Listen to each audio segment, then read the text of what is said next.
reportado como desconocido ya que no portaba documentos. Pero esto y más detalles a continuación en el visor nocturno de Tegucigalpa.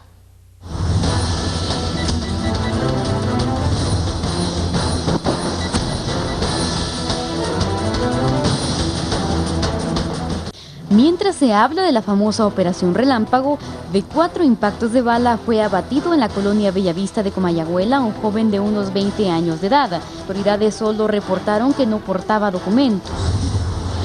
Los operativos realizados en puntos estratégicos de la capital de la República dejaron como resultado una decena de conductores detenidos, ya que la mayoría se transportaban en sus vehículos con sus revisiones vencidas, algo que es tipificado como una falta grave según lo establece la ley de tránsito. A la morgue capitalina llegaron los familiares del joven Ovied Alexander Amador Argijo, quien desapareció desde el sábado pasado de su casa de habitación en la colonia La Sosa, pero la búsqueda en esta sede del Ministerio Público no dio resultado positivo alguno. Al hospital escuela llegaron 2 personas heridas con arma blanca en las últimas horas procedentes del municipio de Cedro, Francisco Morazán. Según versiones, el pleito en ambas personas se dio por una disputa de tierra familiar, la cual aún no se ha definido a quién le pertenece. Para 11 Noticias, Primera Hora, Edith Copland.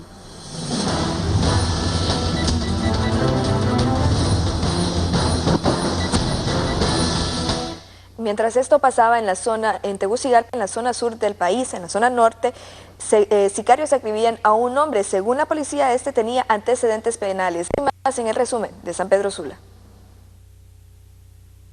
La muerte volvió a andar sobre ruedas. Esta vez el turno de morir violentamente fue del ciudadano José Alfredo Maldonado Rápalo, de 32 años, quien fue atacado por desconocidos que andaban a bordo de una motocicleta y lo atacaron a disparos a inmediaciones del Instituto José Trinidad Reyes cuando el ahora occiso se conducía en su vehículo. El tiroteo se extendió por espacio de 2 cuadras cuando el ahora occiso, en su afán de huir, se subió a la acera y golpeando el vehículo con un poste del tendido eléctrico y varias motocicletas estacionadas a la orilla de la calle, detuvo la marcha. José Alfredo Maldonado Rápalo, una persona que se realizaron las investigaciones correspondientes en la base de datos que tenemos en la policía y tenía una orden de captura pendiente por homicidio y estaba fichado por el delito de robo en el año del 98. Al interior de un taller de reparación de vehículos, al menos 3 sujetos ultimaron a un mecánico, quien además era dueño del negocio junto a otros parientes. Según relatos de algunos testigos, los hechores habrían dejado el vehículo en el que se conducían a pocos metros del lugar y llegaron como clientes al lugar, y después de identificar a su objetivo, le dispararon en reiteradas ocasiones. La víctima fue identificada como Neptalí Armando Navas, de 41 años de edad. Familiares manifestaron desconocer los motivos de la muerte de su pariente. En el municipio de Choloma, una mujer fue asesinada. La fémina fue identificada como Emma Yonari Amaya, de 29 años de edad. El hecho se suscitó en la colonia Canadá de referido lugar. Según expedientes en poder de la policía, el esposo de la víctima murió acribillado hace unos meses en los bordos de Río Blanco junto a otras 2 personas. Con las manos en la masa fue aprehendido un sujeto que supuestamente se dedicaba al narcomenudeo y venía de cobrar el dinero por la venta supuestamente de droga. El hombre, que fue identificado como Alexander Mendoza, se le decomisó más de 90.000 lempiras y un vehículo turismo a nombre de otra persona. Antonio Miranda es el nombre de este señor, quien ingresó en horas de la noche a las emergencias del Hospital Mario Rivas con aproximadamente 8 impactos de bala en su cuerpo. El sangriento hecho ocurrió en la comunidad de La Bajada, jurisdicción del departamento de Lloro. Para 11 Noticias, Primera Hora, Darwin Alachán.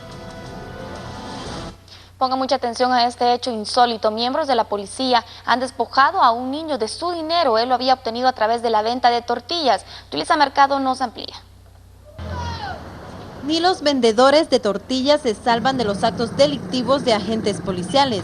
Un vergonzoso acto sucedió el pasado 4 de noviembre cuando 3 policías asignados a la posta de Belén en Comayagüela descaradamente despojaron de 550 lempiras a un niño que vendía tortillas a inmediaciones Casa Alianza. Según el expediente, los agentes Jorge David Centeno Izaguirre, Odín Omar Alvarenga Lagos y Santos Alejandro Bonilla García fueron detenidos en una posta a inmediaciones del Teatro Manuel Bonilla, cuando el menor, acompañado por un fiscal del Ministerio Público, se dirigían a interponer la denuncia, momento en el que el infante vio a los uniformados en el lugar y lleno de nerviosismo gritó que ellos lo habían asaltado. Los policías serán llevados a la sala de lo penal mañana, a la audiencia inicial en la que tendrán que responder por el delito de robo agravado. Yulisa Mercado, 11 Noticias. Las autoridades de seguridad han anunciado las nuevas líneas telefónicas.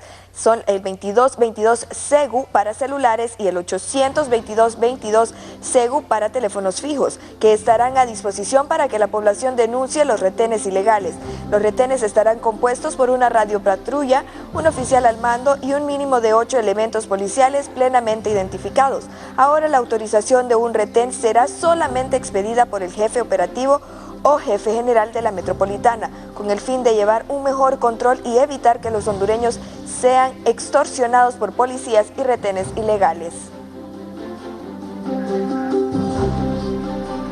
En relación a la muerte de los abogados, expertos consideran que muchos togados exponen sus vidas por operaciones fraudulentas en el ejercicio de sus labores. Yulisa Mercado nos tiene estas reacciones. Por ejercer la profesión fraudulentamente, abogados podrían estar exponiéndose presuntamente a ser atacados por sicarios. En los últimos 3 años ya suman 73 los registros de abogados que han perdido la vida y hasta el momento las autoridades policiales realizan operativos de investigación que no han dado mayores resultados. Algunos expertos opinan que estas muertes pueden estar relacionadas a la práctica indebida de la profesión. Pero aquí hay personas que se comprometen mucho, a extremos realmente sumamente temerarios, a los resultados. Y los resultados pues después son reclamados y ese reclamo inclusive puede llevar a los acontecimientos que estamos viendo. Autoridades del Colegio de Abogados manifiestan que ya es necesaria la contratación de investigadores privados internacionales para descubrir las verdaderas causas de estos hechos sangrientos. Hemos mocionado en Junta Directiva que se contraten agentes de investigación privados, nacionales o internacionales, porque el problema que tenemos es la impunidad. Otros sectores opinan que los abogados deberán tener más cuidado a la hora de elegir qué procesos judiciales desarrollarán, ya que con dichas cifras la profesión del derecho se ubica en la 3ª carrera más peligrosa según datos de compañías de seguros de vida. Yulisa Mercado, 11 Noticias. Hacemos nuestra primera pausa comercial. Enseguida regresamos con más aquí en 11 Noticias, primera hora, dentro de lo que le contaremos que los médicos en San Pedro Sula están preocupados por casos de autismo que no son tratados a tiempo.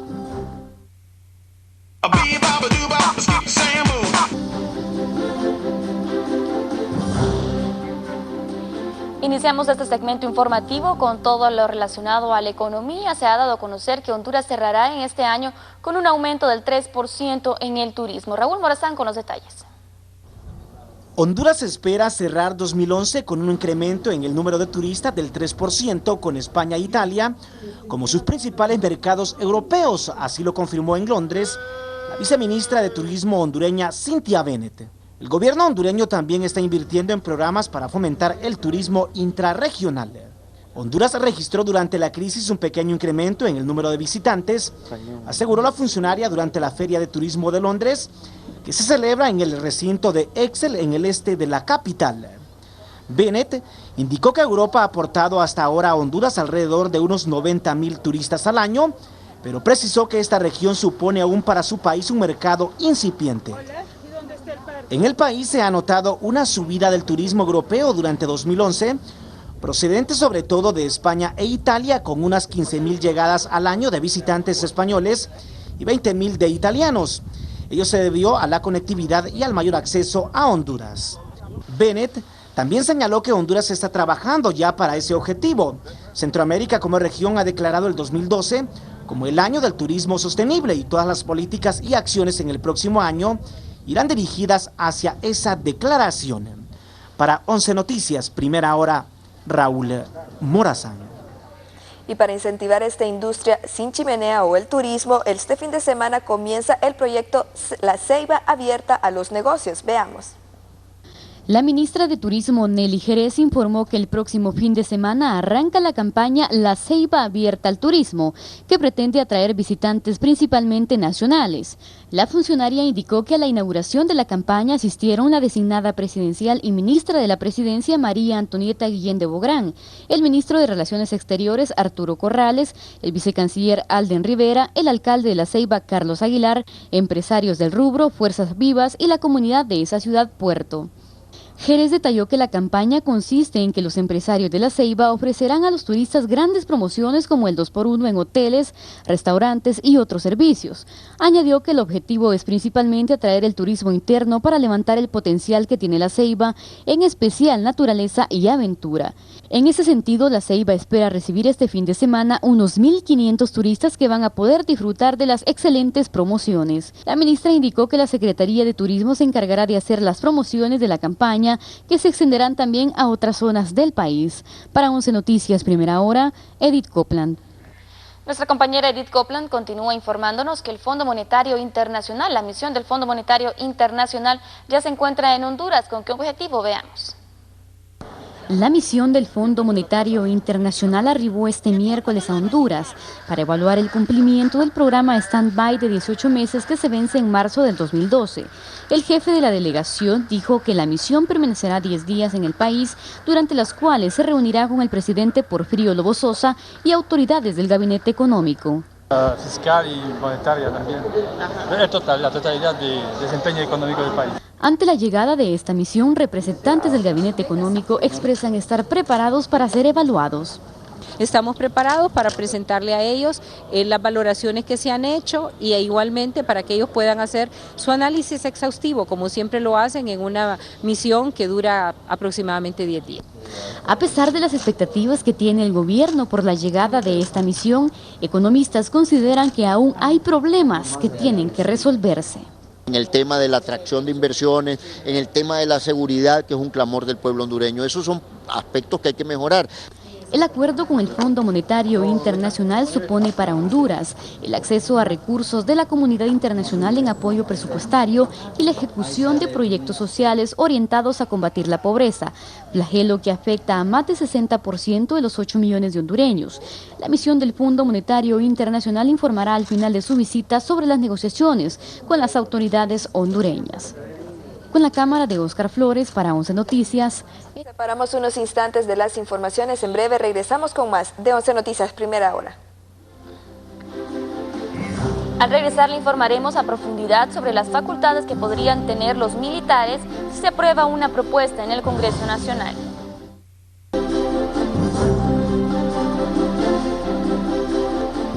Continuamos con las informaciones en el ámbito de salud. La Organización Panamericana otorgó un premio a Honduras por el combate a la malaria. Veamos. Honduras campeón en la lucha contra la malaria 2011 es el premio que otorgó la Organización Panamericana de Salud en Washington a la Secretaría de Salud a través del Programa Nacional de Prevención y Control de la Malaria. Este premio incluye el reconocimiento mundial del trabajo que se ha venido realizando en el municipio de Huampusirpi, gracias a Dios, y a nivel nacional con una estrategia de intervención de forma integrada con la población y las autoridades municipales. El jefe del Programa Nacional contra la Malaria, Orlinder Nicolás, detalló que con la estrategia implementada en la comunidad se ha comprobado que hay una disminución en relación al año 2010 en la comunidad de Huampusirpi, donde se registraban aproximadamente 600 casos, de los cuales 300 eran por Plasmodium falciparum, que es la malaria complicada. En el 2011, los reportes indican solamente 89 casos. El proyecto fue desarrollado a través de la coordinación de diversas entidades, incluyendo los comités municipales, organizaciones no gubernamentales locales, Secretaría de Salud y el apoyo técnico de la OPS, con el uso de herramientas desarrolladas por la Iniciativa Amazónica contra la Malaria y la Red Amazónica de Vigilancia de la Resistencia a los Antimaláricos. Para 11 Noticias, Clelia Cárcamo. Nuestra compañera Clelia Cárcamo continúa informándonos. Las autoridades de salud tienen previsto vacunar a más de 100.000 niños contra la influenza AH1N1. El viceministro de Salud, Javier Pastor, indicó que se espera inmunizar alrededor de 120,000 niños contra la influenza AH1N1 en una campaña de vacunación a nivel nacional que iniciará en los próximos días. Pastor informó que la campaña de prevención será a nivel nacional, pero que se priorizará al arrancar en la zona norte del país. Asimismo, explicó que con la vacunación de 120,000 nuevos niños, se espera cerrar el año con un esquema de vacunación superior al 95%. Honduras ha fortalecido la vigilancia sanitaria en sus fronteras con Nicaragua por el brote de influenza AH1N1 en el país vecino, que en octubre pasado reportó un rebrote de 187 casos. El funcionario indicó que se están tomando las medidas de vigilancia en el país y no precisó la fecha exacta del arranque de la campaña, que promete evitar un rebrote. También apuntó que a lo largo del año se han presentado 14 casos sospechosos de H1N1 que fueron debidamente controlados. Añadió que las bajas temperaturas que se han registrado y las que están por venir en estos últimos meses del año, sumado a algunas lloviznas, elevan la posibilidad de riesgos de contagio por enfermedades respiratorias en el territorio nacional. La pandemia de AH1N1 provocó en Honduras la muerte de 18 personas y al menos 500 casos confirmados entre mayo de 2009 y los primeros meses de 2010. Para 11 Noticias, Clelia Cárcamo. En otras informaciones, las autoridades buscan la depuración del Instituto Hondureño para la Niñez y la Familia, ya que hay personal supernumerario dentro de esta institución. Víctor Valladares nos tiene los detalles. A unos 600 empleados del Instituto de la Niñez y la Familia les estarían cancelando sus contratos de trabajo a finales de este mes de noviembre. Esto como parte de las medidas para salvar económicamente a esta institución. Aquí se les ha vencido a 350 personas los contratos en el mes de julio. Y paulatinamente en los meses siguientes se han venido venciendo otros contratos. Según las autoridades interinas del INFA, en la actualidad más del 90% del presupuesto de esta institución se invierte en pagos a personal.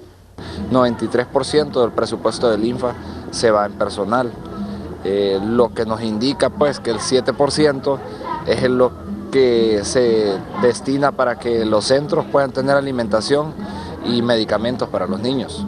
Sin embargo, los representantes de los trabajadores la consideran una medida desacertada, ya que según ellos en esta institución laboran 900 personas y no se explican qué pasará al tomar dicha medida. Y si cancelan a este personal, automáticamente los centros quedan desprotegidos con la problemática que nosotros tenemos. Este viernes se dará a conocer las acciones a tomar para reordenar el funcionamiento del INFA y entre estas medidas se incluye no renovar su contrato a unas 600 personas. Para 11 Noticias, Víctor Valladares. Es momento de hacer una nueva pausa comercial. Ya volvemos con más de 11 Noticias, primera hora. En protagonistas, el voto de George fue devastador. Continuamos con más aquí en 11 Noticias Primera Hora, haciendo un contacto en directo con nuestro compañero René Amaya, quien nos informa sobre las últimas acciones en el Congreso Nacional relacionadas a las posibles facultades que tendrían los militares. Adelante, René, muy buenos días.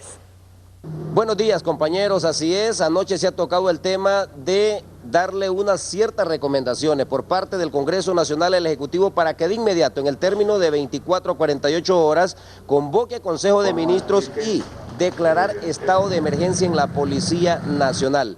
Esto de inmediato podría permitirle aquí en la Cámara Legislativa a los parlamentarios hacer un autoanálisis del artículo 274 de la Constitución de la República, es decir, una interpretación para que se le dé la potestad a los miembros de las Fuerzas Armadas para que puedan realizar cateos, para que puedan realizar capturas de personas que estén involucradas en actos ilícitos. ¿Cómo lo ve el diputado don Sergio Castellanos estas recomendaciones y qué esperan en las próximas horas del Ejecutivo? Bueno, en primer lugar, un saludo a todos los televidentes de Canal 11, la señal de la Nación, especialmente al departamento de Santa Bárbara. Bueno, lamentablemente en este momento no tenemos otra opción, ¿verdad? sabemos la falta de credibilidad que tiene la policía, el miedo que le tiene el pueblo a la policía, los altos índices de delincuencia y de inseguridad que ha generado la policía en nuestro país. Entonces tenemos que recurrir a otra fuerza armada, a una fuerza legalmente armada, y no queda otra opción que el ejército. Hay un vacío de confianza en los hondureños. O sea, nosotros necesitamos que alguien nos proteja, el pueblo necesita que alguien lo proteja. Lamentablemente la policía en este momento tiene una verdadera crisis, no se les tiene confianza, entonces se le está dando la oportunidad al ejército de Honduras. Pero, insisto, lo planteamos aquí en el Congreso Nacional, tiene que convocarse a la abogada Ana Pineda, a organismos de derechos humanos, algunos organismos de la sociedad, al presidente de la Corte Suprema de Justicia, a la Fiscalía, para que realmente esta labor se haga dentro del marco de la institucionalidad. Muchísimas gracias. Don Sergio Castellanos, diputado de Unificación Democrática aquí en la Cámara Legislativa. Bueno, compañeros, retornamos con ustedes.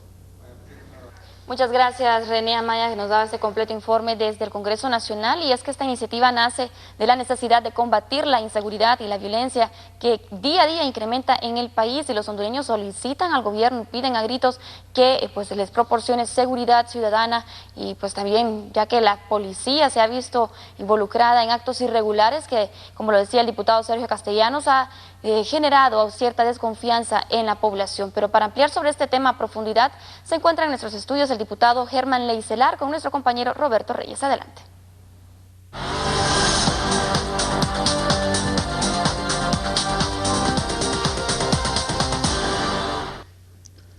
Gracias, buenos días. Efectivamente, lo que expresaba el periodista René Amaya y su intervención de Sergio Castellanos, diputado de la Unificación Democrática, pues nos introducen a un tema complicado.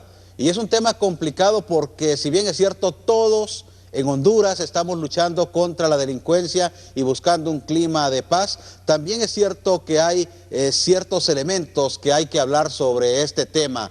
Temores que tiene la población sobre la Policía Nacional, la falta de confianza que se ha generado luego de los últimos acontecimientos, pero también la misma desconfianza que existe de la población de darle lo que ellos consideran poder, en este caso, a las Fuerzas Armadas. Sin embargo, entiendo que no es que se va a hacer una reforma ni que se va a darle un poder extra. Es algo que ya tiene las Fuerzas Armadas según la Constitución de la República en el artículo 274.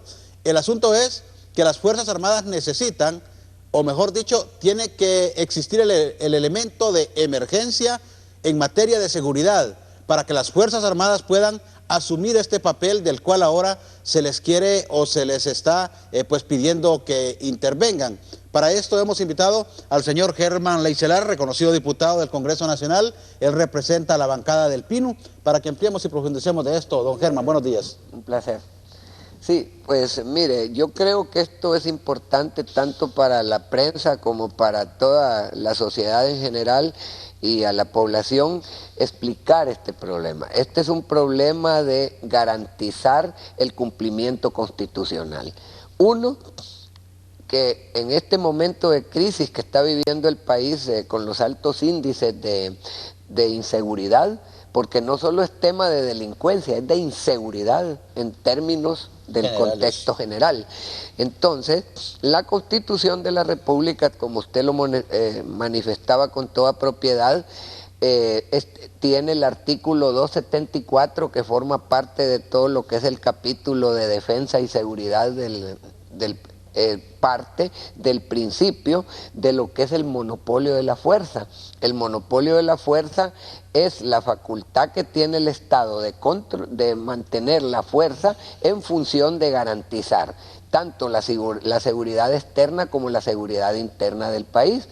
Y dice la Constitución de la República en este artículo, en el párrafo segundo, que las Fuerzas Armadas están facultadas y tienen atribuciones de participar y de cooperar con la policía, que es el otro órgano de fuerza para mantener la paz social y el orden público, para poder, en situaciones de emergencia, Roberto, No es una cuestión permanente, no es una reforma, no es otorgarle funciones ni atribuciones policiales al ejército, sino que esas atribuciones que le da la Constitución en situaciones de emergencia, por periodos determinados de la emergencia, poder actuar en función policial, ya sea apoyando a la policía, contribuyendo con la policía o operando, dice, cuando se dan situaciones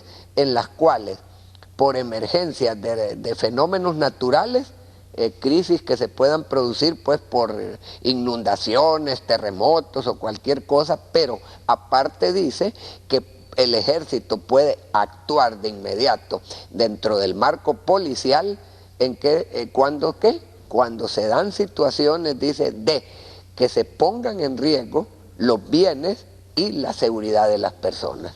Y este es el momento justo para esos elementos, por cuanto Honduras ha caído en manos de la delincuencia y estamos en un estado prácticamente de indefensión. La población misma lo ha dicho de esa manera, muchos analistas también lo han manejado desde este punto. Sí, con algo más grave, Roberto, que esa emergencia está dada y es clara, que los altos índices de inseguridad están en emergencia. Hay una emergencia nacional, pero donde se produce la mayor, el factor que mayor problema da con los índices de seguridad, que hemos perdido la legitimidad y la credibilidad de la policía con la crisis interna que se ha producido en el cuerpo policial.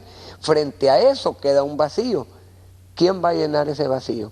Si la misma Constitución de la República le plantea que usted o su servidor podemos capturar delincuentes infragantes y dice, si lo puede hacer la población en general, ¿cómo no lo puede hacer otro de los instrumentos o órganos de fuerza que tiene el Estado para poner orden interno y para garantizar esta situación? No es más que el ejército el que llena ese vacío ante una crisis como la que está viviendo el cuerpo policial, para rescatarle y recuperarle esa dignidad y esa confianza que requiere la población en estos órganos de seguridad. La situación es bastante sencilla, según se plantea de parte de las autoridades del Congreso Nacional, y es el hecho de que los elementos están dados para que el Ejecutivo hondureño convoque a Consejo de Ministros. De esta manera se tomase la decisión y declarar estado de emergencia. En este caso no sería permanente, sino que sería en forma transitoria, para que el ejército o las Fuerzas Armadas de Honduras pueda asumir este papel que le corresponde en situaciones de emergencia. ¿No traería esto un peligro a la población? Porque usted sabe que hay suspicacias en todo esto. Definitivamente lo que tiene que quedar claro, Roberto, a la población y a ustedes y a nosotros mismos, los diputados y al Poder Ejecutivo, es uno, que las emergencias las tiene que resolver o dictar el Poder Ejecutivo a través de un decreto en Consejo de Ministros, en donde se determinan los alcances, el territorio, el tiempo que debe de durar, que no debe ser más allá de 180 días, que pueden ser ampliados en función de que no se haya superado la crisis. El otro tema es que debe de garantizarse plenamente algo, que es que no debe de haber suspensión de garantías constitucionales, que las garantías individuales suyas, mías y de toda la población deben estar aseguradas y respetadas, y además que esas garantías constitucionales también establezcan el respeto a los derechos humanos que tiene que tener tanto el soldado como el policía, o el soldado ejercitando acciones policiales, en este caso de emergencia, y consolidar totalmente esa garantía en función de la población, y que el soldado ejecute esas acciones policiales al mismo nivel del cuerpo policial, porque piense usted, para poner un ejemplo tonto, usted y yo vamos en un vehículo y usted va manejando, y resulta que usted tiene una emergencia, se fractura una pierna o un brazo y tengo que manejar yo, y me va a decir usted, maneje pero no puede hacer cambios, maneje pero no prenda la luz. Entonces eso no tiene sentido.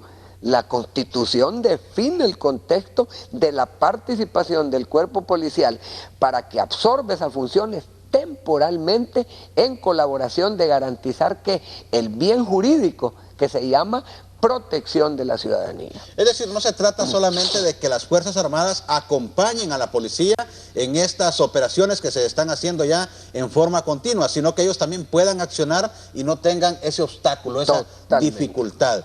Ahora, el hecho es este. Se han hecho encuestas, se ha consultado a la población y la población ha perdido la credibilidad de la policía en un altísimo porcentaje. Sin embargo, confían todavía en las Fuerzas Armadas. Es decir, más bien las Fuerzas Armadas han ido recuperando esa confianza que en algún momento se había perdido. Las Fuerzas Armadas en este momento son un garante importante de la seguridad en nuestro país. La misma población pide que las Fuerzas Armadas salgan a las calles. Así es. ¿Por qué? Porque la gente entiende que tiene que tener un órgano de fuerza que imponga la coercibilidad, no la represión. ¿Qué significan estos dos conceptos?